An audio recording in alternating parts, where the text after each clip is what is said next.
For 18 months, the world watched a familiar and almost predictable pattern of war unfold across Eastern Europe. Day after day, the headlines spoke of drones buzzing overhead, soldiers digging deeper into frozen trenches, and artillery pounding the same scarred landscapes again and again. Analysts debated frontline movements measured in meters, not miles. It began to feel like a grinding stalemate, brutal but stable, violent yet oily routine. Then, without warning, something changed. A strange silence settled over the region. No dramatic battlefield updates, no official briefings, no bold claims of responsibility from either side. Just an unsettling quiet that made seasoned intelligence veterans in London, Washington, and Brussels pause. They understood something the public often forgets. In a war zone, silence is rarely peace. More often, it is the sound of preparation. It is the fuse quietly burning down towards something far more explosive.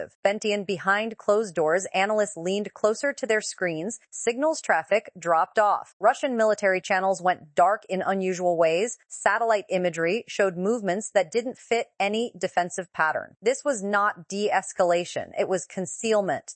For days, the question haunted Western intelligence agencies. Something big was coming, but what? The target remained invisible, like a shadow without a body. Then, on a Tuesday morning before dawn, the fuse reached the powder keg. The strike that followed did not hit a bridge, a fuel depot, or a frontline base. It struck something far more sensitive, far more personal. It hit the one place Vladimir Putin believed was beyond reach, his sanctuary. In the days leading up to the attack, intelligence networks across NATO were buzzing with quiet urgency. Long-range assets were repositioned. Unmanned systems were tracked, moving into unfamiliar corridors. Radio silence became absolute, the kind of silence that only accompanies operations meant to rewrite history. Russian commanders sensed it too, even if they could not see it clearly. Defensive postures shifted, but nothing pointed directly to what was about to happen. Then, as the first faint light approached the horizon over the Black Sea, Russian air defense systems suddenly screamed to life. Radar operators realized almost immediately that these were not the usual low-cost drones sent to exhaust defenses. These were specialized precision platforms, rare and carefully conserved, the kind deployed only when the political message matters as much as the physical damage. As smoke began to rise over the coastal cliffs of Sochi, the reality struck the Kremlin with shocking force. The Black Sea Palace, the opulent residence long linked to Putin and widely seen as the physical embodiment of his unchecked power, had been hit. This was not an accident. This was not a warning shot that landed nearby. Multiple direct impacts had slipped through one of the most layered and expensive air defense systems on the planet. For years, that palace had symbolized invulnerability. It stood not just as a home, but as a monument to the idea that Russia's leader was untouchable, shielded by distance, technology, and fear. In a matter of moments, that myth was torn apart. The global reaction was immediate but uncertain. Commentators waited for the familiar language of strategic ambiguity from Kyiv, the carefully worded statements that neither confirm nor deny. Instead, President Volodymyr Zelensky chose a different path. He appeared on camera, calm and direct, and said words that sent a chill through Moscow's elite. Russia, he said, had brought this war into Ukrainian homes, and now Russia understood what that felt like. There was no hedging, no attempt to soften the message. By openly claiming responsibility, Ukraine transformed the strike from a military operation into a psychological weapon. The message was unmistakable. If Ukraine could reach the most protected symbol of Putin's power, then no member of the Russian elite was truly safe. Bells, the question that followed was unavoidable. How was this possible?